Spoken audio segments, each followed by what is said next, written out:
நம்முடைய முழு ஃபோக்கஸும் கர்த்தர் மேலிருந்து கர்த்தருடைய மகத்துவங்களை சொல்லி கர்த்தருக்கு துதியும் ஸ்தோத்திரங்களையும் செலுத்துவது கர்த்தருக்கு ஆராதனை. ஆவியினால் நிறைகிறீங்க, ஆவியானுடைய கண்ட்ரோலாம் நிரப்பப்படுகிறீங்கன்னா ஆவியானவர் இந்த உள்ள இருக்கிற ஜீவ தண்ணீரை உங்களுக்கு வெளியே கொடுப்பாரு. சக்சஸா வாழ முடியும்.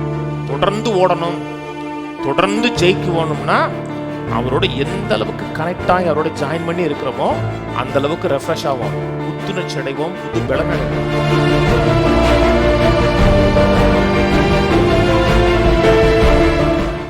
அப்போஸ்தலர் திருப்போம். அப்போஸ்தலர் 13.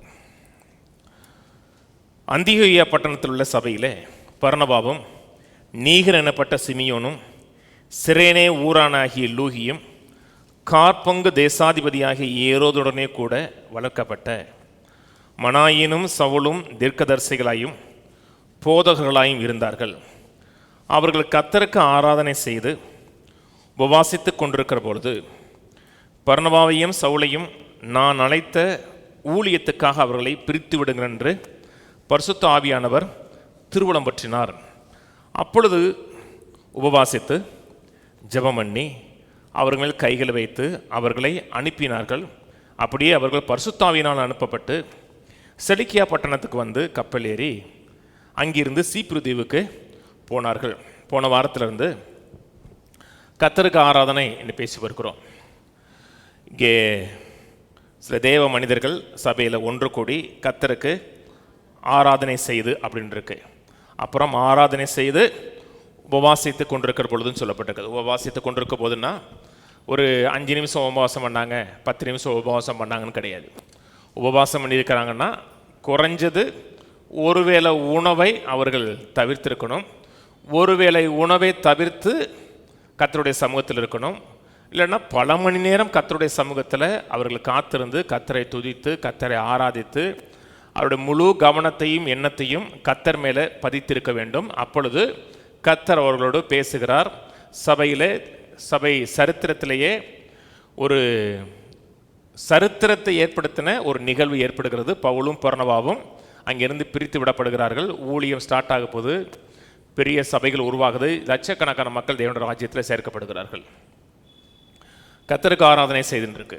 பழைய ஏற்பாட்டு காலத்தில் லேவியர்கள், குறிப்பாக ஆரோனுடைய பிள்ளைகள் கர்த்தருக்கு ஆராதனை செய்யும்படியாக பிரித்தெடுக்கப்பட்டார்கள். அவருடைய முழு வேலையும் கர்த்தருடைய வேலையை செய்யணும். ஆராதிப்பது, துதிப்பது, பாடுவது, ஆசரிப்பு கூடாரத்திலையும் தேவாலயத்திலையும் பணிகளை செய்கிறது அவருடைய வேலை. அவர்கள் மட்டும்தான் செய்யணும், வேற எந்த கோத்திரமும் பண்ண முடியாது. அந்த கோத்திரத்துக்கு மட்டும்தான் அது கொடுக்கப்பட்ட ஒரு ஸ்லாக்கியமாக கருதினார்கள். அன்றைக்கி ஒரு ஆசாரிய ஊழி ஒருத்தன் கிடைக்குதுன்னா எல்லா லேவியர்களும் ஆசாரியன் ஆக முடியாது. ஒரு ஆசாரிய பணி ஒருத்தன் கிடைக்குதுன்னா தங்கள் வாழ்க்கையில் கிடைச்ச மிகப்பெரிய ஒரு அதிர்ஷ்டமாக பார்த்தார்கள், ஒரு மேன்மையாக பார்த்தார்கள். ஏன்னா லேவி கோத்திரத்துக்கு அத்தனை பேரும் உள்ள பணிவிடை செய்ய முடியாது. அப்படி அந்த கிடைக்குதுனாவே தங்களுக்கு கிடைச்ச ஸ்லாக்கியமாக கருதினார்கள். இன்றைக்கி வேதம் சொல்லுகிறது கர்த்தர் நம்மை ராஜாக்களாக ஆசாரியர்களாக மாற்றியிருக்கிறார். எதற்கென்றால் அவருடைய புண்ணியங்களையும் அவருடைய துதிகளையும் சொல்லும்படியான ராஜரிய ஆசாரிய கூட்டமாக நம்மை மாற்றியிருக்கிறான்னு சொல்லப்பட்டிருக்கிறது. சபைக்கு வருகிறோம், சபைக்கு வந்து கர்த்தரை பாடுகிறோம், ஆராதிக்கிறோம். நம்முடைய முழு கவனமும் கர்த்தர் மேலே இருக்கிறது. கர்த்தர் மேலிருந்து கர்த்தரை பாடுகிறோம். அதான் முதல்ல நம்ம செய்யக்கூடிய காரியம். ஆனால் அதுக்கப்புறம் பாடி முடிஞ்சதுக்கப்புறம் நாம் கர்த்தருக்கு ஆராதனை செய்யலை. கர்த்தர் நமக்கு ஆராதனை செய்கிறார். கர்த்தர் நமக்கு ஊழியம் செய்கிறார். கர்த்தர் நமக்கு பணிவிடை செய்கிறார். நம்முடைய கால்களை கழுவுகிறார், நம்முடைய எண்ணங்களை சிந்தைகளை உயிர்ப்பிக்கிறார், புதுப்பிக்கிறார். அதான் முக்கியமான காரியம் அதுக்கப்புறம் நடக்கிறது. ஆனால் ரொம்ப முக்கியமான காரியம், ஒரு சபைக்கு வருகிறோம், ஆரம்பத்திலேருந்து கடைசி வரை சில இடத்துல அப்படி நடந்துடும். ஆரம்பத்திலேருந்து கடைசி வரை கர்த்தருக்கு இங்கே ஊழியமே நடக்காது. அவங்க ஜெபிக்கிறது மக்களுக்காக ஜெபிப்போம். முதல் பாட்டிலேருந்து கடைசி பாட்டு வரை மக்களுக்கு மட்டும் ஊழியம் நடந்துகிட்டு இருக்கும். மக்களுக்கு ஒரு ஆறுதலான பாடல், ஒரு தேறுதலான ஒரு பாடல், அவர்களை ஆற்றி தேற்றுவதற்கான ஒரு பாடல், அப்படி பாடி முடிஞ்சு அவர்களை கண்ணீர் வள வச்சு அப்படியே ஒரு உணர்ச்சி மோகத்திலே கொண்டு போய் கடைசியில் ஆராதனை முடிஞ்சிடும். அந்த முழு ஆராதனையிலையும் கர்த்தருக்கு ஊழியம் நடந்திருக்காது. நமக்கு ஆராதனை முக்கியம்தான். நாம் தேற்றப்படுகிறோம், நமக்கு ஊழியம் செய்யப்படுகிறோம், கர்த்தருடைய வார்த்தை பேசப்படுகிறது, அதெல்லாம் நல்லது. ஆனால் கர்த்தருக்கு நாம் ஆராதனை செய்ய வேண்டியது ரொம்ப முக்கியமான ஒரு காரியம். கர்த்தருக்கு ஆராதனை செய்கிறதுனா கர்த்தருடைய சமூகத்தில் போய் என் பிரச்சனைகள்லாம் சொல்லிக்கிட்டு இருக்க கிடையாது. இந்த பிரச்சனை அந்த பிரச்சனை அந்த பிரச்சனை அந்த பிரச்சனை அந்த பாடு இந்த கஷ்டம், நான் எதுக்குள்ளே போகிறேன், என் வாழ்க்கையில் என்ன கஷ்டங்கள் இருக்குன்னு ஒன்று ஒன்றா சொல்லிட்டு வருகிறது கர்த்தருக்கு ஆராதனை செய்கிறது கிடையாது. இல்லைன்னா ஒரு தேஞ்சு போன ரெக்கார்டு மாதிரி நேற்று என்ன ஜெபிச்சோமோ அதே ஜெபத்தை இன்றைக்கும் ஜெபிச்சு முடிச்சுட்டு ஆமேன்னு சொல்லிட்டு வர்றது கிடையாது. நிறைய மக்களுடைய ஜெபம் அப்படித்தான் இருக்குது. கொஞ்சம் கூர்ந்து கவனித்தோம்னா அவங்க ஜெபிக்க வேண்டிய அவசியமே கிடையாது. நேற்று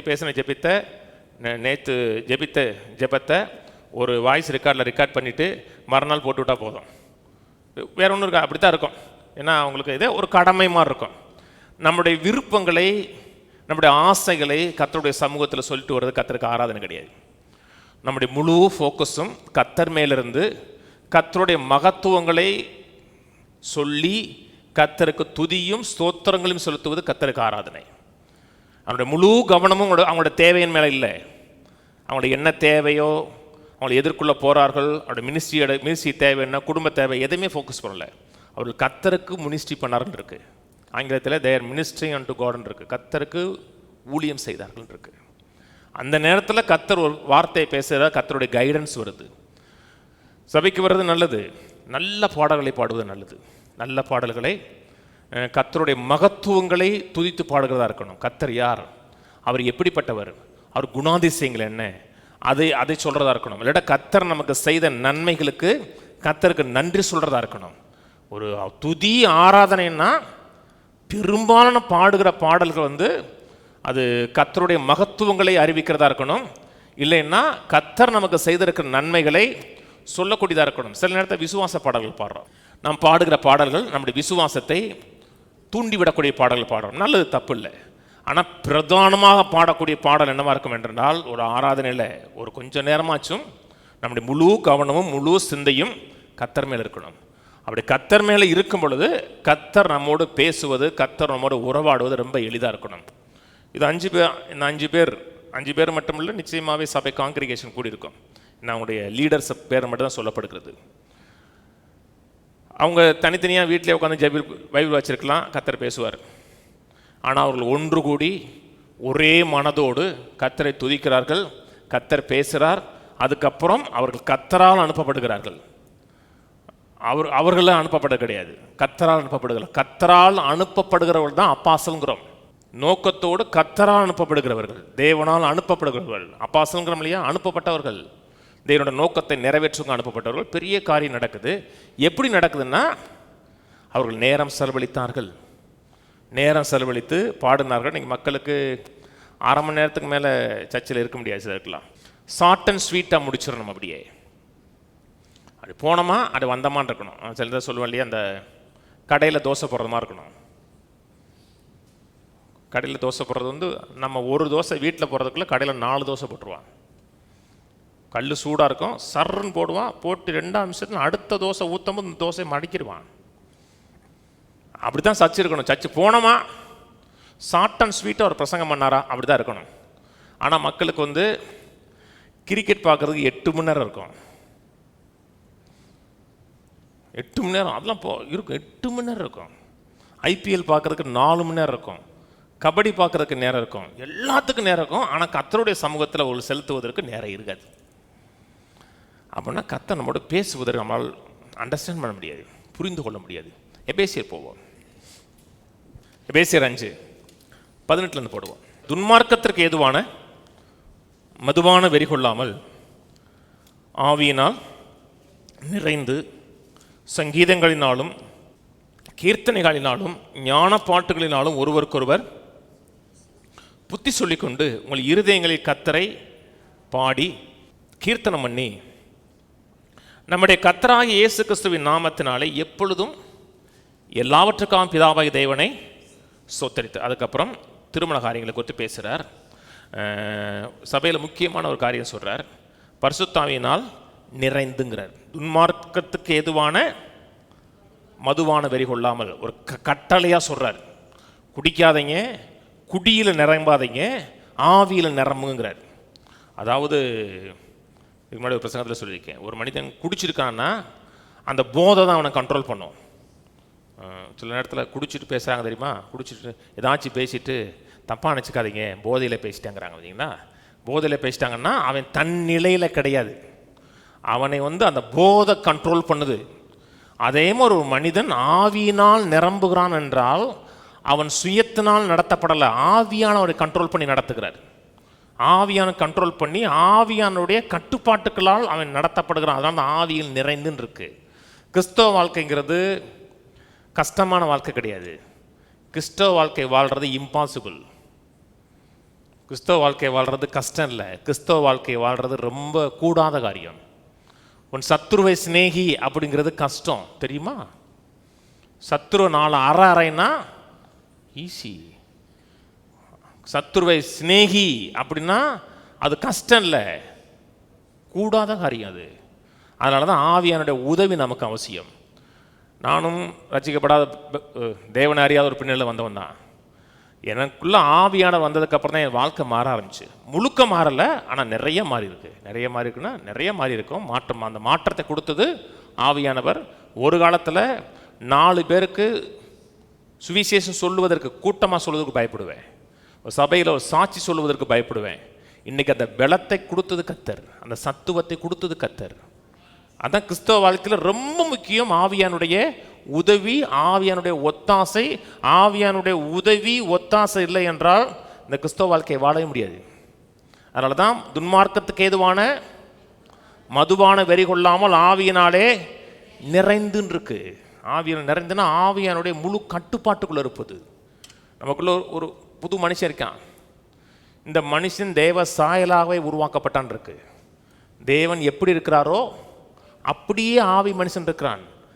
ஆவியில் நமக்கு தேவையான ஸ்ட்ரென்த் இருக்குது, நமக்கு தேவையான ஞானம் இருக்கிறது, நமக்கு தேவையான அறிவு இருக்கிறது. இயேசுவான அந்த பூமியில் எப்படி சக்ஸஸாக வாழ்ந்தாரோ அப்படி வாழ்வதற்கான அத்தனையும் நமக்குள்ளே இருக்கிறது. நமக்கு வெளியிருந்து ஒன்று வர வேணாம், இந்த உள்ளே இருக்கிறத வெளியே எடுக்கணும்.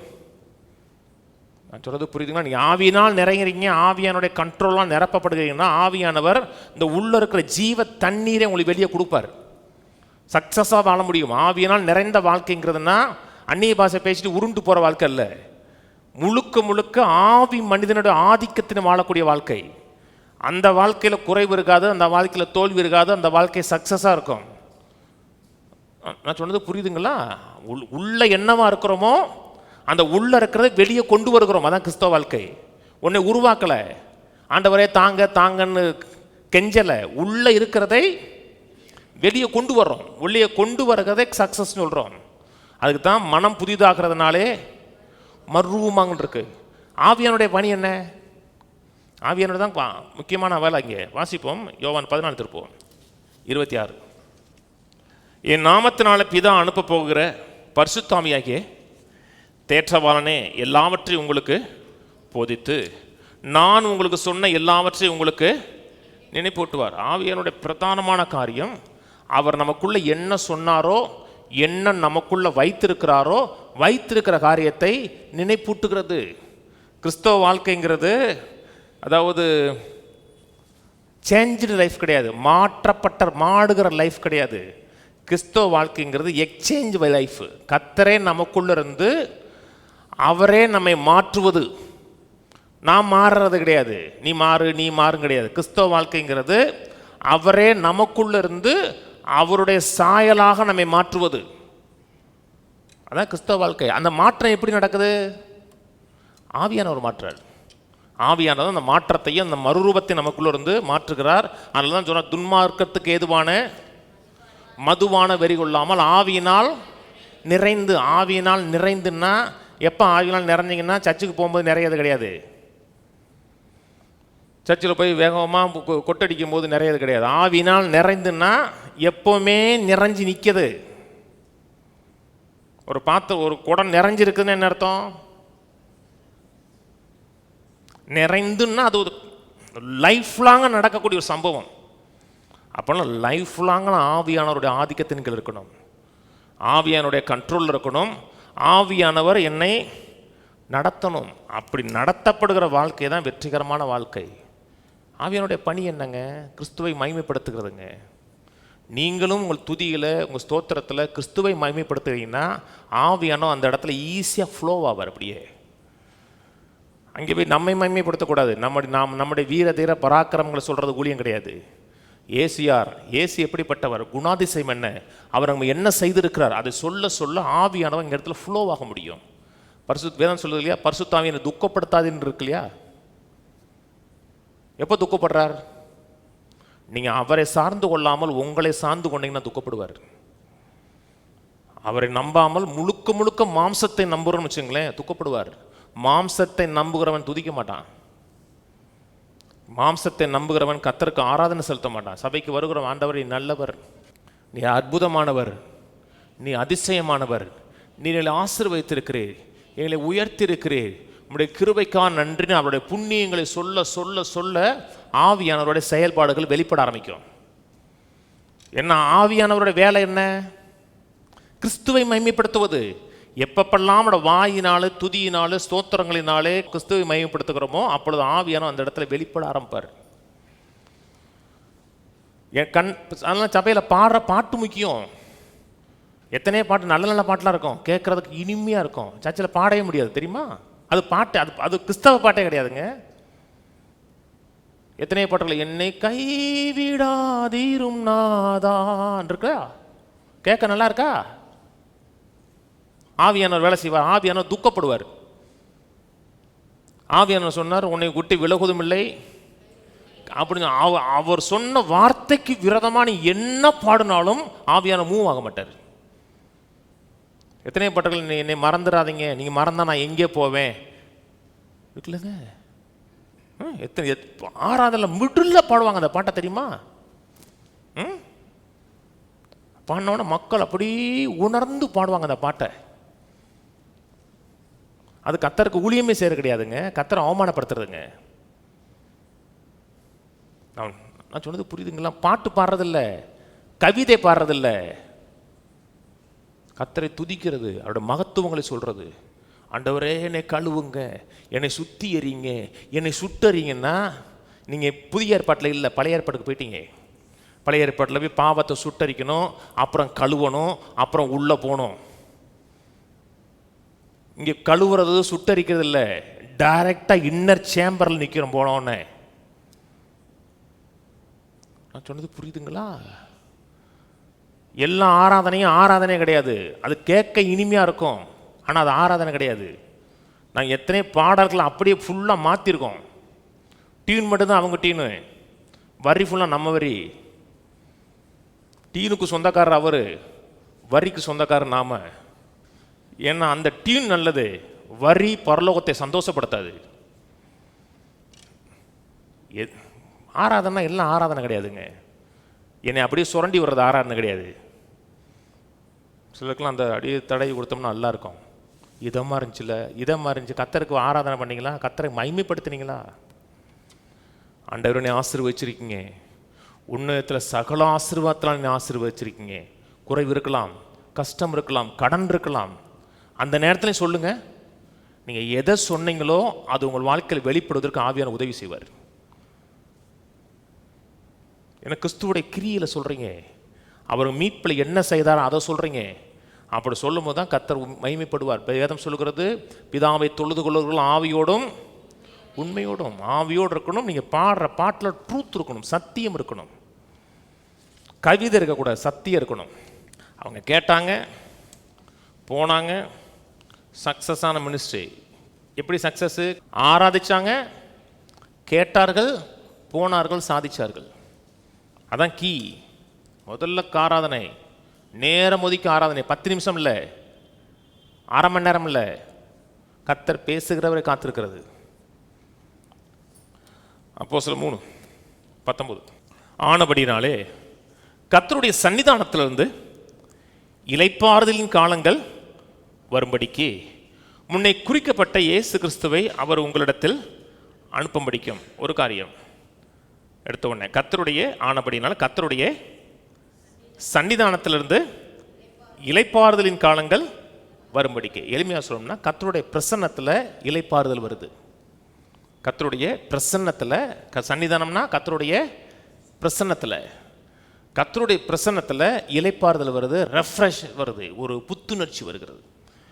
கர்த்தருடைய பிரசன்னம் சொல்கிறோம் இல்லையா, பிரசன்னம் சொல்கிறோம்னா அவர் அந்த இடத்துல இருக்கிறாருங்கிற ஒரு அவேர்னஸ் இருக்குதுன்னு அர்த்தம். அவர் அந்த இடத்துல இருக்கிறார், அந்த இருக்கிறவரை குறித்த ஒரு விழிப்புணர்வு இருக்குதுன்னு அர்த்தம். இப்போ நான் அந்த இடத்துல இருக்கிறேன், நான் இருக்கிறேன்னு உங்களுக்கு விழிப்புணர்வு இருக்கா? நீங்கள் இருக்கிறீங்க விழிப்புணர்வு எனக்கு இருக்குது. அப்படின்னா என்ன அர்த்தம்? அப்படின்னா என்ன அர்த்தம்? ஒருத்தரை பார்க்குறோம், ஒரு அறியல் இருக்குன்னு அர்த்தம் இல்லை. சொல்கிறேங்க, கர்த்தருடைய சமூகம் இப்போ ஒன்றும் இல்லைங்க. நீங்கள் கண்ணை மூடிக்கிங்க, வீட்டில் கண்ணை மூடிட்டுருக்கீங்க, யாரே ஒருத்தர் பக்கத்தில் வர்றாங்க, உங்களுக்கு தெரியுமா தெரியாதா? தெரியும். உடனே தெரியாது, கொஞ்ச நேரம் கழிச்சு தெரியும். சில நேரத்தில் எங்கள் பசங்க இருப்பாங்க, நைஸாக போய் அடி அடி பார்ப்பேன், நான் கொஞ்ச நேரத்தில் பின்னாடி யாரே இருக்கான்னு கண்டுபிடிச்சிருவாங்க. இது இந்த மாம்சத்துக்கே தெரியுது. ஒருத்தர் பக்கத்தில் வரும்பொழுது ஒருத்தர் வர்றாருன்னு மாம்சத்துக்கே தெரியுது. மாம்சத்துக்கே தெரியுதுன்னா உள்ள இருக்கிற ஆவிக்கு கட்டாயம் கர்த்தருடைய பிரசன்னத்தில் இருக்கும் பொழுது கர்த்தர் கூட இருக்கிறாருங்கிற அவேர்னஸ் இருக்கணும். கர்த்தர் கூட இருக்கிறாருங்கிற ஒரு விழிப்புணர்வு இருக்கணும். நான் இதே சர்ச்சில் வாரேன், 4 பாட்டு பாடுறேன் இல்லை, கர்த்தருடைய சமூகத்தில் கர்த்தரை பாடுறேன், கர்த்தர் இங்கே இருக்கிறாருங்கிற அந்த விழிப்புணர்வு இருக்கணும். கர்த்தர் எல்லா இடத்துல இருக்கிறாரா? இருக்கிறாரா இல்லையாங்க? ஆம்னி பிரசன்ஸுங்கிறோம், எல்லா இடத்துல இருக்கிறார். எல்லா இடத்துலையும் தன்னை வெளிப்படுத்துகிறாரா? எல்லா இடத்திலும் அவர் இருக்கிறார் என்பதை மக்களுக்கு வெளிப்படுத்துகிறார் என்ற கேட்டால் கிடையாது. எல்லா இடத்துலையும் இருக்கிறாருங்கிறோம், ஆனால் எல்லா இடத்துலையும் தன்னை வெளிப்படுத்துவது கிடையாது. அவர் எந்த இடத்துல தன்னை வெளிப்படுத்துகிறாரோ அந்த இடத்துல தான் மக்கள் புத்துணர்ச்சி அடைகிறார்கள். எந்த இடத்துல வெளிப்படுகிறார் என்றால் தன்னை பற்றி பேசுகிறவர்கள், தன்னுடைய மகத்துவங்களை குறித்து பேசுகிறவர்கள், அவர் யார், அவர் எப்படிப்பட்டவர் என்று யார் அவரை குறித்து பேசுகிறார்களோ அந்த இடத்துல அவர் தன்னை வெளிப்படுத்துகிறார். அந்த எம்மாவூர் சீசர்கள் போனாங்க இல்லையா, யாரை பற்றி பேசினாங்க? அவனுடைய ஃபோக்கஸ் கிறிஸ்து. நெகட்டிவாக பேசினா கூட கிறிஸ்துவை பற்றி தான் பேசுகிறாங்க, கவலையில் தான் பேசுகிறான், ஆனால் ஃபோக்கஸ் யார்? கிறிஸ்துவை பற்றி. கிறிஸ்து தான், அவர் தாமே வந்தார்னு இருக்கு. நம்ம கர்த்தருடைய பிரசன்னத்தில் இருக்கிறோம், கர்த்தருடைய மகத்துவங்களை குறித்து பேசுகிறோம்னா கர்த்தர் அந்த இடத்துல வெளிப்படுவார். அவருடைய சன்னிதானத்தில் இருக்கிறோம்னு வச்சுங்களேன், அவருடைய பிரசன்னத்தில் இருக்கீங்கன்னா அவர் எப்படி இருக்கிறாரோ அத்தனை நம்ம அனுபவிக்க ஆரம்பிப்போம். ஒருத்தர் ரொம்ப க்ளோஸாக இருக்கீங்க, அவர்கிட்ட எல்லாமே இருக்குன்னா அவருக்கு வச்சிருக்கிற அத்தனையும் அனுபவிக்கலாம்னு அர்த்தம். தேவனிடத்தில் என்ன இருக்கு? எல்லாமே இருக்கு. தேவன் தான் ஜீவனுக்கு ஆதாரம், உயிருக்கு ஆதாரம். நமக்கு உயிரை கொடுத்தது மட்டுமல்ல, இந்த முழு உலகத்தின் உயிரை தாங்குகிறது அவர், தெரியுமா? அவர் மட்டும் தாங்கலன்னா ஒருத்தன் கூட உயிரோடு இருக்க முடியாது. நான் சொல்றது புரியுதாங்க? கொஞ்சோண்டு நைட்ரஜனுடைய அளவை கூட்டிட்டாருன்னா முடிஞ்சு, கொஞ்சம் ஆக்சிஜன் அளவை கூட்டிட்டாருன்னா முடிஞ்சு, தெரியுமா? எல்லாம் எரிஞ்சிடும் பட்டு பட்டுன்னு எல்லாமே.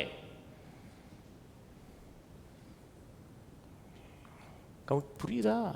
திடீர்னு காற்றுடைய ப்ரெஷரை கூட்டிட்டாலும் முடிஞ்சிடும். அத்தனையும் உருவாக்குறது மட்டும் இல்லைங்க, அத்தனையும் சஸ்டைன் பண்ற, தாங்குறாருங்க அவரு. அதனால தான் அவருக்கு ஜீவனுக்கு ஆதாரம். அவருடைய பிரசன்னத்தில் இருக்கீங்க, அவருடைய பிரசன்னத்தை ஃபீல் பண்றீங்க, அவருடைய மகத்துவங்களை சொல்றீங்கன்னா தன்னை ரிவீல் பண்றாரு, வெளிப்படுத்துகிறார். வெளிப்படுத்தும் போது நமக்குள்ளேயும் ஜீவன் இருக்கு. அந்த ஜீவனோடு ஒரு தொடர்பு இருக்குதுன்னா ஒரு புத்துணர்ச்சி இருக்கும், உங்களுக்கு ஒரு ரெஃப்ரெஷ்மெண்ட் இருக்கும், ஒரு இளைப்பாறுதல் இருக்கும். கையில் ஊற்றி சொல்லுவோம், கர்த்தருடைய பிரசன்னத்தில் எனக்கு இளைப்பாறுதல் இருக்கிறது, புத்துணர்ச்சி இருக்கிறது. ஆமென். இளைப்பாறுதல் அவசியமா? புத்துணர்ச்சி அவசியமா? அவசியம். தீமை நிறைந்த உலகத்தில் இருக்கிறோம், மரணம் நிறைந்த உலகத்தில் இருக்கிறோம். நம்மை சோர்வுற பண்ணக்கூடிய 1000 காரியங்கள், 1000 சம்பவங்கள் நடக்கிற இடத்துல இருக்கிறோம். காலையில் எந்திரிக்கிறோம், அந்த நாளுக்கு செய்ய வேண்டிய ஸ்ட்ரென்த் இருக்குது, சரீரத்தில் ஸ்ட்ரென்த் இருக்கிறது, மனதில் கொஞ்சம் ஸ்ட்ரென்த் இருக்கிறது. ஆனால் சில சம்பவங்கள், சில காரியங்கள் நடக்கும் பொழுது மனதில் இருக்க ஸ்ட்ரென்த்தும் போயிடுது, சரீரத்தில் இருக்க ஸ்ட்ரென்த்தும் போயிடுது. அப்படியே பேர்ன் அவுட் ஆயிரும். அப்படியே சோர்ந்து அப்படியே உறிஞ்சால் மாதிரி நின்றோம். மக்கள் மனதில் சோர்வடைகிறாங்க இல்லையா? மனதில் சோர்வடையும் போது அந்த மன சோர்வை போக்குவதற்கு நிறைய காரியம் செய்கிறாங்க. சில மக்கள் சினிமாவுக்கு போகிறாங்க, நம்ம மக்களை சொல்லலை, மக்கள் சினிமாவுக்கு போகிறாங்க. சில சினிமா பாட்டு கேட்குறாங்க. மன சோர்வு அடைஞ்சோன்னா சிலர் வந்து ஃபேஸ்புக்கில் 5 மணி நேரம் இருக்காங்க. அப்படி சோர்வாக இருக்கும், மன சோர்வாக இருக்குது அப்படின்னு சொல்லி ஃபேஸ்புக்கை அப்படியே நோண்டிகிட்டே இருக்கிறாங்க. வாட்ஸ்அப்பில் வர்றதெல்லாம் பார்த்துட்டு இருப்பாங்க. ஏன்னா அவங்க சோர்வாக இருக்காங்க. முடிஞ்சோன்னு என்னாகும், ரொம்ப சோர்வாக இருப்பீங்க. மேலும் உங்களுக்கு டயர்டாகும், மேலும் மனது அப்படியே அந்த ரெஃப்ரெஷ்னஸ் டோட்டலாக போய் வறண்டு போய் நிற்போம். நம்ம செய்ய வேண்டிய முதல் காரியம், எந்த காரியம் புத்துணர்ச்சியை தடுக்குதோ அதில் முதல் கட் பண்ணணும். எது நம்முடைய புத்துணர்ச்சியை, நம்முடைய சந்தோஷத்தை தடை பண்ணுதோ அதை முதல்ல கட் பண்ணணும். கட் பண்ணுறது மட்டும் பெருசு இல்லை, எது புத்துணர்ச்சி கொடுக்குதோ அதோட ஜாயின் பண்ணணும். கட் பண்ணால் மட்டும் புத்துணர்ச்சி வராதுங்க. சில மக்கள்கிட்ட நான் வந்து மனசு சரியில்லை, கொடைக்கானல் போகிறேன். கொடைக்கானல் போங்க, காலையிலேருந்து சாயங்காலம் வரை சுற்றிக்கிட்டே இருக்குது. அது என்ன ரெஃபரன்ஸ் இருக்கும்? அதை பார்க்கணும், இதை பார்க்கணும், இதை பார்க்கணும். நீங்கள் எதுக்கு போனீங்க? காலையிலேருந்து அப்படியே பார்த்துட்டு ஒரு ரெஃப்ரெஷ்மெண்ட் இருக்காது உங்களுக்கு. என்ன டயர்டு தான் முடிஞ்சோன்னு வரும். ரெஃப்ரெஷ்மெண்ட் எங்கே இருக்குன்னா கர்த்தருடைய சமூகத்தில் மட்டும்தான் இருக்கிறது, வேறு எங்கேயுமே இருக்காதுங்க. அனுபவிச்சுங்களுக்கு மட்டும்தான் தெரியும். முதல்ல எது எது நம்முடைய புத்துணர்ச்சியை தடுக்குதோ, புத்துணர்ச்சியை குறைக்குதோ அதை கட் பண்ணணும். மேலும் மேலும் அதே செய்கிறோம்னா சோர்ந்து போவோம். நைட்டு 10 மணிக்கு மேலே தேடி தேடி பார்க்குறது சிலர் தெரியுமா? தூக்கம் வரலன்னு சொல்லி தேடி தேடி பார்ப்பாங்க. நீங்கள் தூக்கம் வரலன்னு தேடி தேடி பார்த்தீங்கன்னா மேலும் தூக்கம் வராது தெரியுமா? வரவே வராது.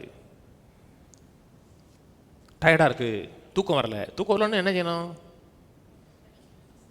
பைபிள்லாம் படிக்க வேணாச்சு, சும்மா ஸ்பிரிச்சுவலாக பார்க்கல. லைட்டை போட்டு ஆஃப் பண்ணியாச்சு. நீங்களே ஸ்பிரிச்சுவலாக பேசலாம், நான் நம்ப மாட்டேன். படுத்துக்கிட்டே ஜெபம் பண்ண முடியாது, கண்ணை மூடிட்டே ஜெபம். பைபிள்லாம் வாசிக்க முடியாது, என்ன மற்றவங்க தூங்கணும்ல லைட்டை போட்டு. நீங்கள் ஸ்பிரிச்சுவல்னு சொல்லி 4 பேரை டிஸ்டர்ப் பண்ணக்கூடாது. மனதார ஆராதிங்க, கர்த்தரை துதிங்க, ரெஃப்ரெஷ்மெண்ட் உண்டாகும், புத்துணர்ச்சி உண்டாகும். சரீரத்தில் ஒரு புத்துணர்ச்சி இருக்கும், குடும்பத்தில் ஒரு புத்துணர்ச்சி இருக்கும், தொழிலில் ஒரு புத்துணர்ச்சி இருக்கும். ஆனால் பிசாசு நம்ம எந்த காரியம் சோர்வடைய செய்யுமோ அதான் செய்ய சொல்லுவான். எது நம்மளை அப்படியே உறிஞ்சுமோ அதை செய்ய சொல்லுவான். அதை உறிஞ்சு விடக்கூடாது, எல்லாவற்றையும் மேற்கொள்ளணும். எப்படி மேற்கொள்ளணும்? கர்த்தருடைய சமூகம். கர்த்தருடைய சமூகம்னா அப்படி நைட் நேரத்தில் எல்லா பிரச்சனையும் சொல்லிட்டு இருக்க கிடையாது. அது கர்த்தருடைய சமூகம் தேடுறது கிடையாது, உங்களை தேடுறது. அவர் யார், அவர் எப்படிப்பட்டவர்? சங்கீதம் 91 முழுக்க முழுக்க அவரை பற்றி பேசுறதுங்க. நான் கர்த்தரை நோக்கி, அவரை நடைக்கலம், என் கோட்டை, என் தேவன், நம்பி இருக்கிற அவருடைய மகத்துவங்களை சொல்றது.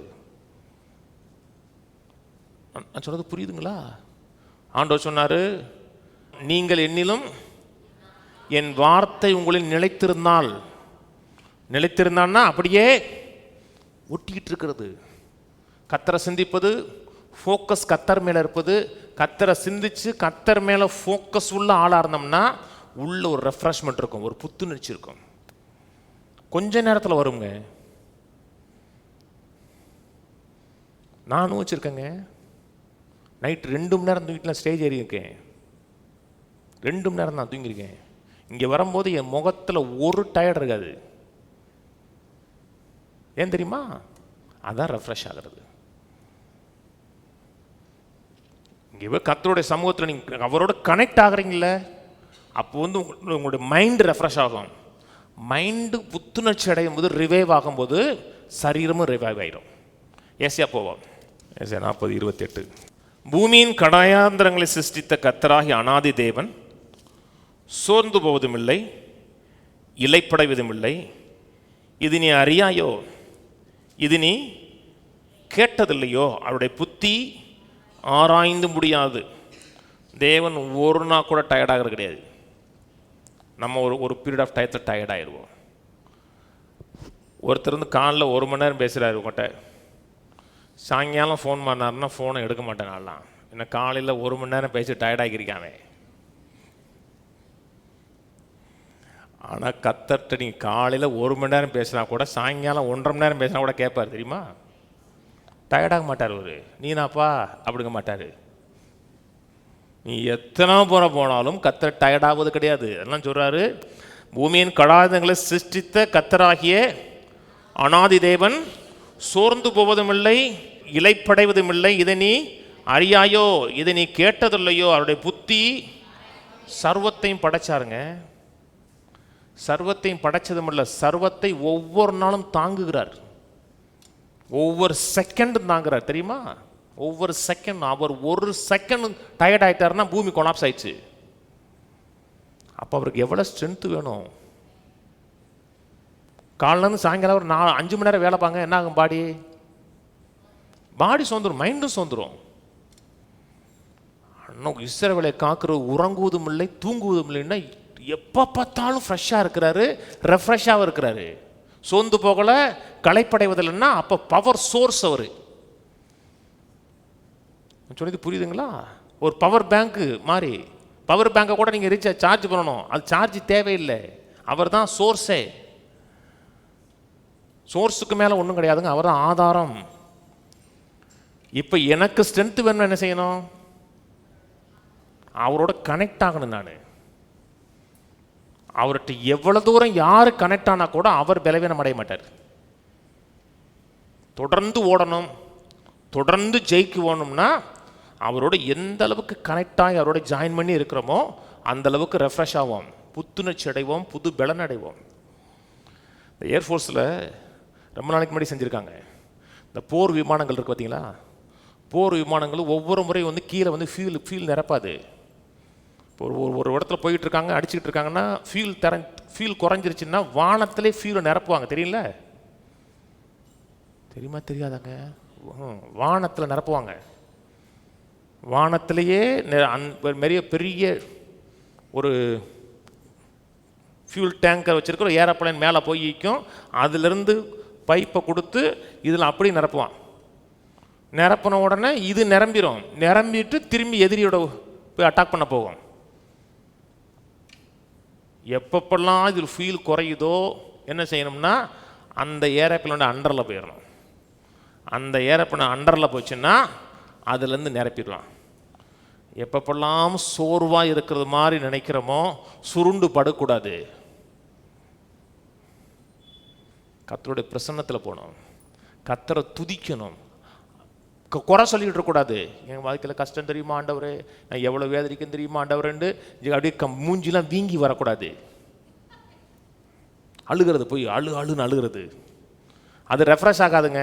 அவரை ஃபோக்கஸ் முழுக்க அவர் மேலே தான், அவரோட அண்டரில் போயிடணும். கொஞ்ச நேரத்துக்கு முன்னாடி எப்படி எம்டிஆர் மாதிரி இருப்பீங்க, அவரோட அண்டரில் போய் கொஞ்ச நேரத்தில் புது பலன் அடைவோம். ஏன்னா அவர் சோர்ந்து போகிறதில்லை, அவர் களைப்படைவதில்லை, முழு பலத்தினுடைய ஆதாரம். வாசிப்போம் 29. சோர்ந்து போகிறவனுக்கு அவர் பலன் கொடுத்து சத்துவம் இல்லாதவனுக்கு சத்துவத்தை பெருக பண்ணுகிறார். சோர்ந்து போகிறவனுக்கு அவர் பலன் கொடுத்து சத்துவம் இல்லாதவனுக்கு சத்துவத்தை பெருக பண்ணுகிறார். இந்த லிவிங் பைபிள் போடு. The living Bible. He gives power to the tired and worn out. டயர்டாக இருக்கிறவனுக்கு, அப்படியே சோர்ந்து களைச்சி போனவனுக்கு பவர் கொடுக்குறாரு. And strength to is weak. பலவீனம் அடைந்தவனுக்கு ஸ்ட்ரென்த்தை கொடுக்குறாரு. அதான் கர்த்தர். கர்த்தருடைய சமூகத்தில் கர்த்தரை துதிக்கிறோம், கர்த்தரை ஆராதிக்கிறோம், கர்த்தரை மகிமைப்படுத்துகிறோம்னா சரீரத்தில் பலவீனம் அடைஞ்சால் கூட பலன் உண்டாகும். ரொம்ப நாளைக்கு முன்னாடி சொல்லியிருக்கேன். அப்போ கல்யாணம் ஆகலை, அப்போ நார்மல் ஹாஸ்பிட்டலில் தான் இருக்கேன். பெரும்பாலும் நான் சில நேரம் சமைப்பேன், சில நேரம் சமைக்க மாட்டேன். சமைக்கிறது அது பாட்டுக்கு ஓடி சமைச்சிக்கிட்டு இருக்கும், நான் இங்கே படிச்சுக்கிட்டு இருப்பேன். அப்படியே கவுத்தி விட்டுட்டு தயிரை வாங்கி சாப்பிட்டு முடிச்சுடுவேன். ஒரு நாள் சனிக்கிழமை ஃபாஸ்டிங் இருக்கிறேன். அப்போ எல்லா சனிக்கிழமை ஃபாஸ்டிங் இருப்பேன் கம்பல்சரியாக. காய்ச்சல் சிவியர் காய்ச்சல், பயங்கரமான காய்ச்சல் அடிக்குது. நான் வெளியே அப்போல்லாம் ரொம்ப சர்ச்சில் ஆட்களும் கிடையாது, வாலிப பசங்களும் கிடையாது. அப்போ தற்செயலாக ஒருத்தன் வந்தான். அவன் என்றைக்குமே என்னை தேடி வரமாட்டான், அவன் சர்ச்சுக்கு வரமாட்டான். திடீர்னு வந்தான். அவனை பார்த்து எப்போ ஒரு ஜூஸ் மட்டும் வாங்கிட்டு வான்னு சொல்லி ஜூஸை குடிச்சு நைட்டும் படுக்குச்சு. சாப்பிடல, மறுநாள் சாப்பிடல. மறுநாள் முதல் பாட்டு ஏசு என் பரியாரி பாடினேன். ரெண்டாவது சரணம் பாடும்போது காய்ச்சல் போயிடுச்சு. அவருடைய மகத்துவங்களை எப்பப்பெல்லாம் சொல்லுகிறீர்களோ அப்பப்பெல்லாம் மனது மட்டும் புதுப்பிக்கப்படாது, சரீரமும் புதுப்பிக்கப்படும். ஏன்னா ஆவியானவர் எந்த இடத்துல தன்னுடைய பிரசன்னத்தை மேனிஃபெஸ்ட் பண்ணுறாரோ அந்த இடத்துல ஸ்ட்ரென்த் உண்டாகும், பலன் உண்டாகும், சத்துவம் உண்டாகும். கீழே ஏசாயா 40. இளைஞர் இளைப்படைந்து சோர்ந்து போவார்கள், வாலிபரும் இடறி விழுவார்கள். கர்த்தருக்கு காத்திருக்கிறவர்களோ புதுபலன் அடைந்து கழுகுகளைப் போல் செட்டைகளை அடித்து எழும்புவார்கள். அவர்கள் ஓடினாலும் இளைப்படையார்கள், நடந்தாலும் சோர்ந்து போகார்கள். சோர்ந்து போகார்கள். யாருன்னா கர்த்தருக்கு காத்திருக்கிறவர்கள். காத்திருக்கணும்னா கர்த்தருக்கு ஊழியம் செய்கிறவர்கள், கர்த்தருக்கு ஆராதனை செய்கிறவர்கள், கர்த்தருக்கு வெயிட் பண்ணுகிறவர்கள். வெயிட்டர் தெரியுமா? எங்கே வருவாங்க? ஹோட்டலில் நல்ல வெயிட்டராக இருக்காருன்னு வச்சுக்கங்களேன். நல்ல ஸ்டார் ஹோட்டலில் மாட்டிங்கன்னா ஒரு டேபிளுக்கு ஒரு வெயிட்டர் தான் கொடுப்பான். இஞ்சி போனால் 2 டேபிளுக்கு ஒரு வெயிட் இருப்பார். நல்ல ஹோட்டல்னால் ஒரு டேபிளுக்கு ஒரு வெயிட்டர் தான், இல்லாட்டி 2 டேபிள் பார்ப்பார், அவ்வளோதான். எல்லா டேபிளையும் பார்க்க மாட்டார். அவர் உங்களை வந்து நிற்கிறாருன்னா அவருடைய முழு கவனம் உங்கள் மேலே தான் இருக்கும். நல்ல வெயிட்டர்னா கொடுத்துட்டு அப்படியே பராக்கமாக்க மாட்டார். இப்படி சொல்லுங்கள், அப்படிங்க மாட்டார். அவருடைய முழு ஃபோக்கஸும் அந்த ஆர்டர் கொடுக்குறாங்க பார்த்தீங்க அவங்க மேலே தான் இருக்கும். அவர் காத்துக்கிட்டு பார், என்ன சொல்லுவான்னு காத்துட்ருப்பார். அதான் காத்திருக்கிறது. கர்த்தருக்கு காக்கிறதுனா முழு எண்ணமும் முழு சிந்தையும் கர்த்தர் மேலே மட்டும்தான் இருக்கணும். அவர் என்ன சொல்லுவார், அவர் என்ன கேட்பார்ன்ட்டு முழு ஃபோக்கஸும் கர்த்தர் மேலேருந்து கர்த்தருக்கு நன்றி சொல்கிறோம், துதிக்கிறோம், சோத்தரிக்கிறோம்னா அங்கே தான் ரெஃப்ரெஷ்மெண்ட்டு, புத்துணர்ச்சி, புது பலன் உண்டாகுது, புதிய ஆற்றல் உண்டாகுது, புதிய கிருபை உண்டாகுது, ஒரு இயற்கைக்கு பாரப்பட்ட ஸ்ட்ரென்த்து உண்டாகுது.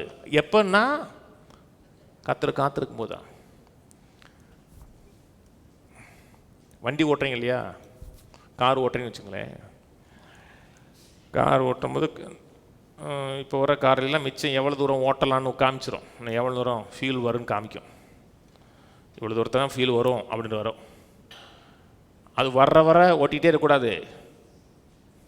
நான் இப்போ வர காராச்சும் கொஞ்சம் பரவாயில்ல.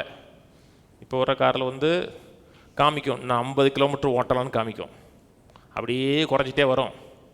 குறைஞ்சிட்டு வந்த உடனே அந்த அது முடிஞ்சதுக்கப்புறம் வண்டி டக்குன்னு நிற்காது.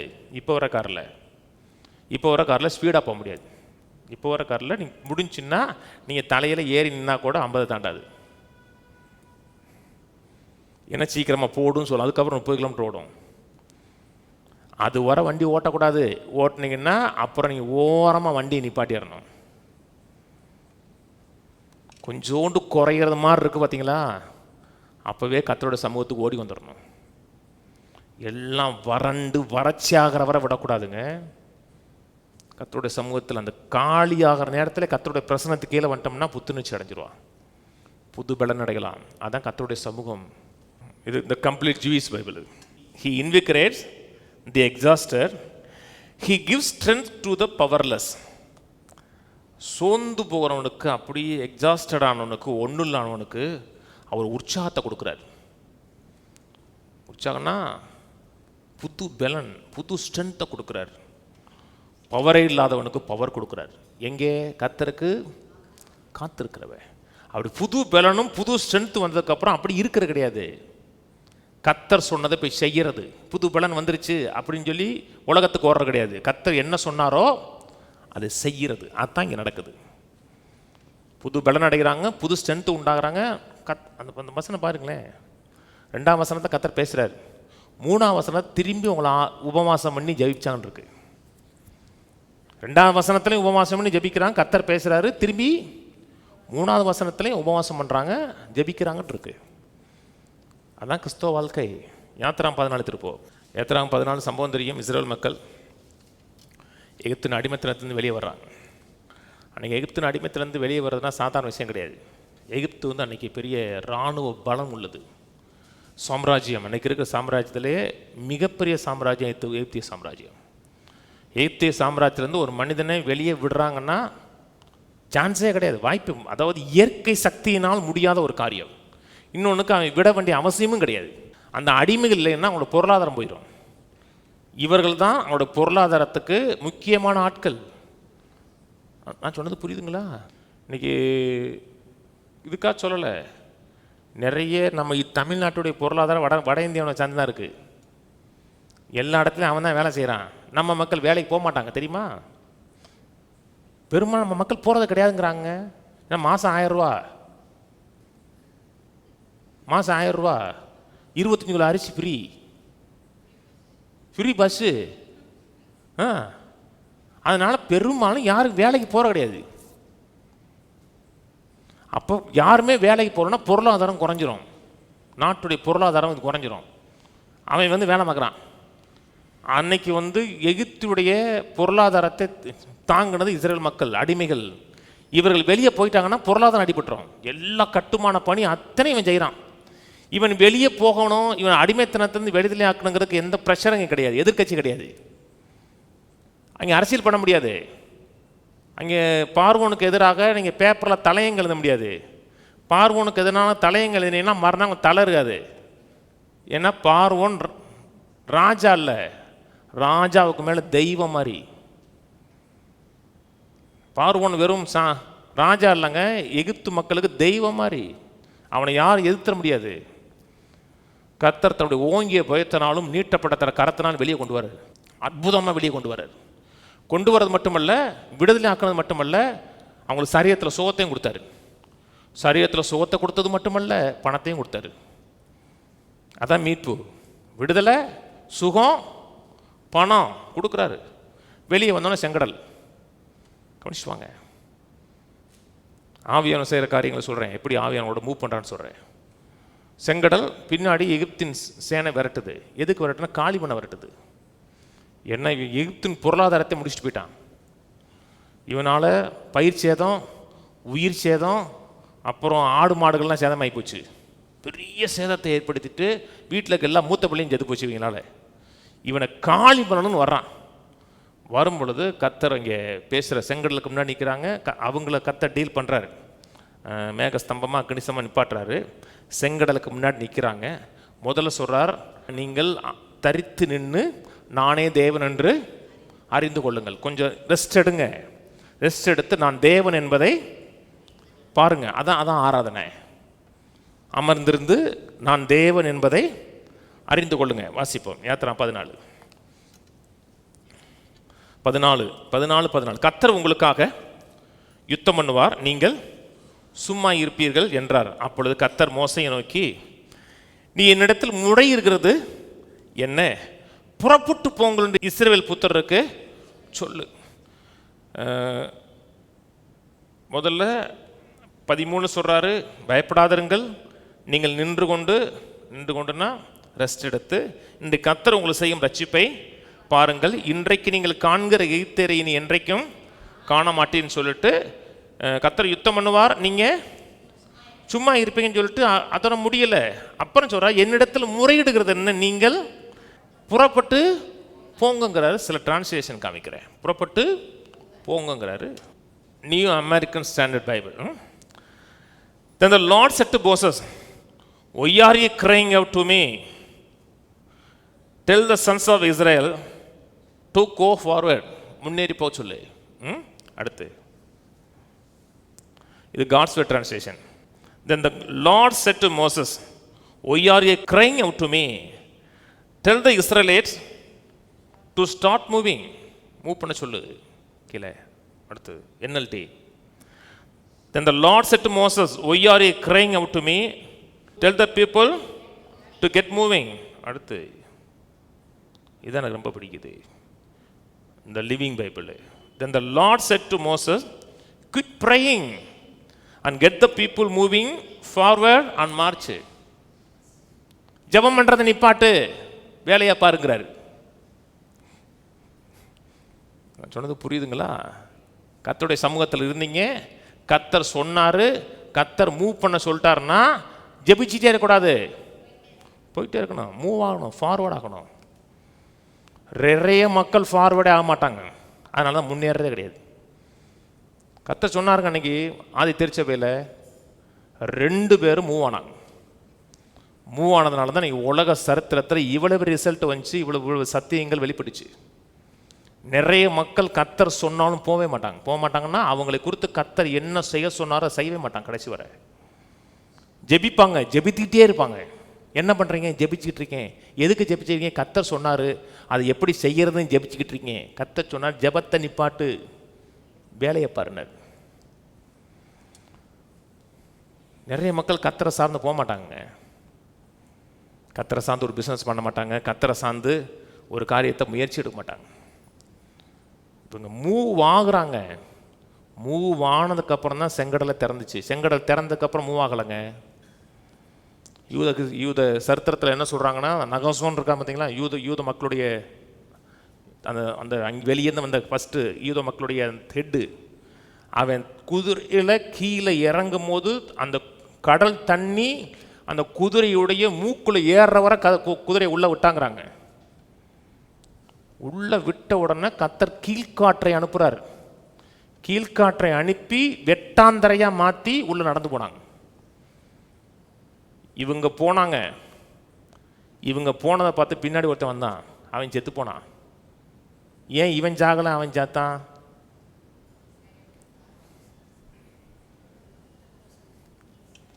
ரெண்டு பேரும் தான். கடல் திறந்துச்சு, ஒருத்தன் போன, ஒருத்தன் செத்தான். ஏன்? ஒருத்தன் கர்த்தர் சொல்லி போனான், ஒருத்தன் சொல்லாமல் போனான். எபிரேயர் சொல்லும் விசுவாசத்தினாலே இஸ்ரவேல் மக்கள் செங்கடலை கடந்தார்கள், எகிப்தியரும் போக துணிந்து செத்து போனார்கள் இருக்கு. ஒருத்தனுக்கு கர்த்தர் சொன்னார், சொன்னதை செஞ்சாங்க. இவனுக்கு என்ன சொன்னார்? என் ஜனங்களை போக விடுன்னு சொன்னார். இவனுக்கு என் ஜனங்களை போக விடுனார். நிறைய மக்கள் ஏன் தோல்வி அடைகிறாங்க தெரியுமா? அவங்ககிட்ட என்ன சொன்னார்னு கேட்க கிடையாது. இன்னொருத்தண்ட ஒன்று சொல்லியிருப்பாரு, அவன் செஞ்சிருப்பான், அவனே ஃபாலோ பண்ணுறது. அவன் டீ கடை போட்டான்ல, நம்மளும் டீ கடை போட்டுருவோம். உங்கள்கிட்ட சொன்னாரா? இல்லை, அவனுக்கு ஓடுதில்ல, அவனுக்கு ஓடும், உங்களுக்கு ஓடாது. என்ன உங்கள்கிட்ட சொல்லலை? இது உறவுங்க. தனிப்பட்ட தேவனிடத்துல உறவு, ஐக்கியம். ஒவ்வொரு காரியத்தையும் கர்த்தரை சார்ந்து இருக்கணும். கர்த்தரை சார்ந்து கர்த்தர் சொன்ன உடனே ஜெபிச்சுக்கிட்டே இருக்கக்கூடாது. Go forward. ரோம திருப்போம். அவங்க இறங்கினதுக்கு அப்புறம் தாங்க அற்புதத்தை பார்த்தாங்க. அதுக்கு முன்னாடி அற்புதத்தை பார்க்கலங்க. வாசிப்போம் ரோமர் 4:12. விருத்த சேதனத்தை பெற்றவளாய் மாத்திரமல்ல, நம்முடைய தகப்பனாகிய ஆபிரகாம் விருத்த சேதனம் இல்லாத காலத்தில் அடைந்த விசுவாசமாகிய அடிச்சுவடுகளில் நடக்குறமாய் இருக்கிறவர்களுக்கு தகப்பனாய் இருக்கும்படி அந்த அடையாளத்தை பெற்றான். ஒரு காரியம் சொல்றாரு, விசுவாசத்தின் அடிச்சுவடுக்கு, ஸ்டெப்ஸ் ஆஃப் ஃபெய்த் இருக்கு. விசுவாசத்தின் அடிச்சுவடுன்னா ஸ்டெப்ஸ் ஆஃப் ஃபெய்த். கர்த்தர் ஒன்று சொன்னார்னா அதை விசுவாசத்தில் மூவ் பண்ணணும். நீங்கள் மூவ் பண்ணும் பொழுது இங்கேருந்து அங்கே போகணும் இல்லையா? இந்த கர்த்தரோட இடத்துக்கு போச்சுறா, இங்கேருந்து அங்கே போகும்போது எப்படி போகணும் உங்களுக்கு தெரியவே தெரியாது. என்ன செய்யணும்னு தெரியாது. எப்படி காரியங்கள் மாறணும் உங்களுக்கு தெரியாது. நீங்கள் செய்ய வேண்டிய ஒரே ஒரு காரியம் என்ன? ஸ்டெப் எடுத்து போகணும், அவ்வளோதான். ஆனால் மக்கள் ஸ்டெப் எடுக்க மாட்டாங்க.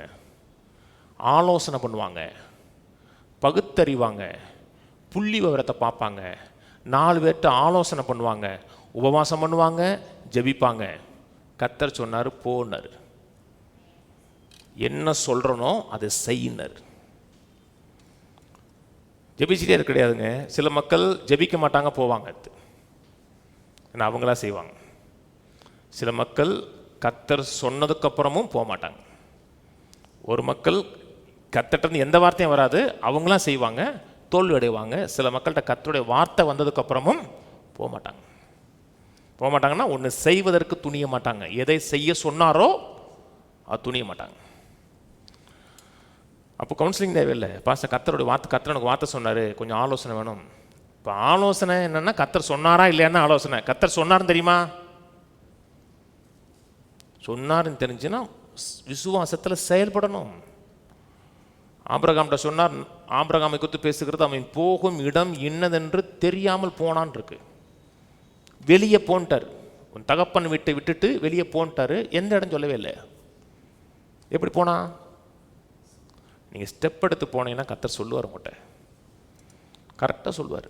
விசுவாசத்தில் இதைத்தான் செய்யணும், இதைத்தான் செய்யணும், கரெக்டாக சொல்லுவார். அன்றைக்கி லிட்ரலாகவே காலில் நடக்கணுங்க. சைக்கிளில் போக முடியாது, ஏரோப்ளைனில் போக முடியாது, பைக்கில் போக முடியாது, காரில் போக முடியாது, நடந்து போகணும். நடந்து போனார். ஒரு இடத்துல வரும்போது இதான் இடம்னு கர்த்தர் சொன்னார். அப்படி தான் போக முடியும். எனக்கெல்லாம் அந்த கதை சொல்ல தெரியாது. எனக்கு சத்தியத்தை சொல்ல தெரியும்.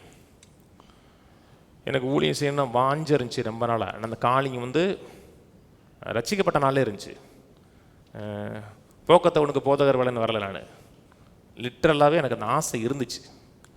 ஆனால் கரெக்டாக நடத்தணும். அப்போ பாஸ்டர் சாம்பி சொல்ல தருவன்னு இருக்காருன்னே தெரியாது எனக்கு. ஒரு கேச்சர் கேட்டேன், அவருடைய மெசேஜ் தான் கேட்டேன். அந்த செய்தியை கேட்கும் போதே கர்த்தர் ஊழியத்துக்கு அழைச்சாருன்னா இவருடைய பைபிள் காலேஜ் தான் போய் சேரணும்னு போனேன். ஆனால் அவர் பைபிள் காலேஜ் வச்சிருப்பாரு கூட தெரியாது எனக்கு. துணிஞ்சு போனேன். என்ன நடக்கும் தெரியாது, வீட்டில் யாருக்கும் தெரியாது, எங்கள் அம்மாவுக்கு தெரியாது, யாருக்குமே தெரியாது. துணிஞ்சு போனேன். என்ன நான் எடுத்த ஃபஸ்ட்டு ஸ்டெப் அது. அப்படி தான் கர்த்தர் அடுத்த ஸ்டெப்பு கொண்டு போனார். இந்த ஊருக்கு வரணும்னு நான் ஒன்றும் பிளானே பண்ணலை. ஜெபிச்சேன். நான் கரெக்டாக ஒரு வாரத்தில் எனக்கு பதில் வேணும். ஒருத்தர் சொன்னார், போங்கன்னு சொன்னார். எனக்கு ஒரு கைடன்ஸ் கிடச்சி சமாதானிச்சு வந்தேன். அப்புறம் அடுத்த ஸ்டெப்பு தான் சிறுவிழிப்புத்தூர். முதல் ஸ்டெப்பு சிறுவிழித்தூரில் ராஜபாளையத்தை முதல்ல வந்தேன். கர்த்தர் ஒரு காரியம் செய்ய சொல்கிறாருன்னா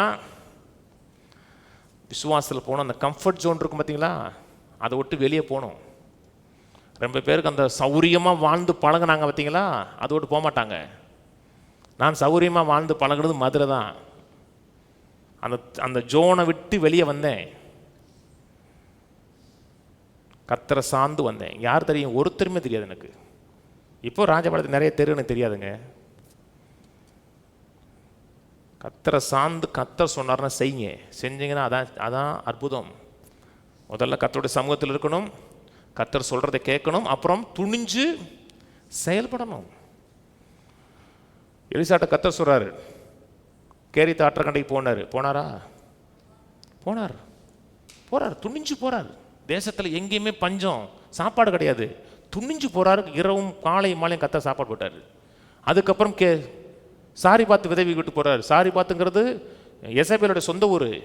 அங்கே போறாரு. அங்கே சாப்பாடு கிடைக்குது. ஒவ்வொரு ஸ்டெப்பாக நடத்தினாரு. கர்த்தர் ஃபுல்லாக சொல்ல மாட்டாருங்க. இங்கேருந்து அங்கே போகணும். போகிறது மட்டுமல்ல, அவரை சார்ந்து வாழக்கூடிய ஆளாக நீங்கள் இருக்கணும். அதுதான் துதி, அதுதான் சோத்திரம். ஒவ்வொரு ஸ்டெப்லையும் கர்த்தரை சார்ந்து இருக்கிறது, ஒவ்வொரு ஸ்டெப்லையும் கர்த்தரை முழு மூச்சாக நம்புறது. அந்த எலிசா காலத்தில் அந்த ஒரு ஊழியக்காரருடைய மனைவி கடன் வச்சுட்டு போறா பார்த்தீங்களா, அது கேட்குறா, உன்ட்ட இருக்கு என்னங்கிறாரு. என்ன இருக்கு? அது ஊத்துங்கிறாரு. ஸ்டெப்பை ஊத்த வருது. அதான் விசுவாச ஸ்டெப். கர்த்தர் சொன்னார்னா கர்த்தருடைய வார்த்தை என்ன சொன்னாலும் கேட்கணும். எல்லா தொழிலும் எடுத்த உடனே பெருசாக ஆரம்பிக்கலைங்க. சிறுசாக ஆரம்பித்த தொழில் தாங்க. பெட்டி கடையில் ஆரம்பித்த தொழில் தாங்க இருக்கு. அது வால்மார்ட் எங்கே ஆரம்பித்தாங்க? சின்ன பெட்டி கடை தெரியுமா? அமெரிக்காவில் ஆரம்பித்த சின்ன பெட்டி கடை. இன்னைக்கு உலகம் முழுவதும் பரவி இருக்குன்னா ஒரு மூவ், ஒரு சின்ன மூவ். பெரிய பெரிய தொழிலதிபர்கள்லாம் எடுத்த உடனே பணக்காரனை ஆரம்பிக்கல. ஒரு சின்னதுலேருந்து ஒரு ஸ்டெப் அவுட் பண்ணுறாங்க. கர்த்தர் அடுத்த செய்ய சொல்கிறாரு. நான் உட்காந்துட்டே இருப்பேன், நான் ஜெபிச்சுட்டே இருப்பேன். கர்த்தர் என்ன சொன்னால் டக்குன்னு செய்யுங்க. ஒரு நல்ல குடும்பம் வேணும், நல்ல தொழில் வேணும், நல்ல பிள்ளைகள் வேணும். அவங்க குடும்பம் நல்லா இருக்குது, அவங்க தொழில் நல்லா இருக்குது, அவங்க ஊழியம் நல்லா இருக்குது. அப்படி சொல்கிறதுனால அழுது புலம்புறதுனால விரக்தி அடைகிறதுனால நடக்காது. விசுவாசிக்கணும், கர்த்தரை சார்ந்திருக்கணும், கர்த்தரை துதிக்கணும். அப்புறம் விசுவாசத்தில் ஒரு ஸ்டெப் எடுத்து வைக்கணும். 10 ஸ்டெப் எடுத்து வைக்கணும், ஒரு ஸ்டெப் எடுத்து வைங்க. அது அற்பமாக தெரியும். வேதம் சொல்லுகிறது, அற்பமான ஆரம்பத்தின் நாளை யார் அசட்டை பண்ணக்கூடும் இருக்கு. பவுல் மூலமாக இவ்வளவு பெரிய ஊழியம் நடக்குன்னு ஆதி திருச்சபை தெரியுமா? நிச்சயம் தெரியாது. உலகம் முழுவதும் கிட்டத்தட்ட ஆசியா முழுக்க போயிட்டாருங்க. பாதி ஆசியா கவர் பண்ணிட்டாருங்க. அன்னைக்கு எல்லா இடத்துலையும் டோட்டலாக மாற்றினார். எப்படி மாற்றினார்னா, அந்த சிம்பிள் ஒபீடியன்ஸ். நீங்கள் செய்ய வேண்டிய முதல் வேலை முதல் வேலை சர்ச்சுக்கு ஒழுங்காக வர்றது அந்த சிம்பிள் ஒபீடியன்ஸை முதல்ல செய்யணும். அதான் எளிமையான ஒபீடியன்ஸு. உங்கள் பிள்ளைகளுக்கு சொல்லிக் கொடுக்கணும், கர்த்தர் முதல்லன்னு சொல்லிக் கொடுக்கணும். பணம் முக்கியம் இல்லை, பொருள் முக்கியம் இல்லை, கர்த்தர் முதல்லன்னு சொல்லிக் கொடுக்கணும். அப்படி சொல்லிக் கொடுத்தாதான் அவன் கர்த்தரை தேடுவான். இல்லாட்ட வாழ்நாளுக்கு உங்களை தான் தேடிட்டு இருப்பான். நீங்கள் கொடுக்கலன்னா உங்களை கரிச்சு கொட்டுவான். கர்த்தரை சொல்லிக் கொடுங்க. கர்த்தரை முதல்ல வச்சு பழகி பாருங்க. கர்த்தர் என்ன சொன்னாரோ விசுவாசம் செய்யுங்க, அங்கே தான் அற்புதம் ஸ்டார்ட் ஆகும். நான் எந்த ஒரு காரியத்தையும் அந்த மூவ் இல்லாமல் ஆரம்பிக்க மாட்டேன். விரும்புவேன், ஆனால் எனக்குள்ள அந்த மூவ் வந்துருச்சுன்னு வச்சுங்களேன், துணிஞ்சு செய்வேன். அப்போ பணம் பார்க்க மாட்டேன், எதையுமே பார்க்க மாட்டேன், துணிஞ்சு செய்வேன். கர்த்தர் நடத்துவேன்னா அந்த லீடிங் வந்துருச்சுன்னு அர்த்தம். இல்லை கர்த்தர் எனக்கு எப்படி செய்வேன்னு தெரியல, எப்படி செய்வேன்னு தெரிஞ்சுன்னா அது விசுவாசமே கிடையாது. அது சொல்றது புரியுதுங்களா? எப்படி நடக்கும், எந்த விதத்தில் நடக்கும்? கர்த்தர்.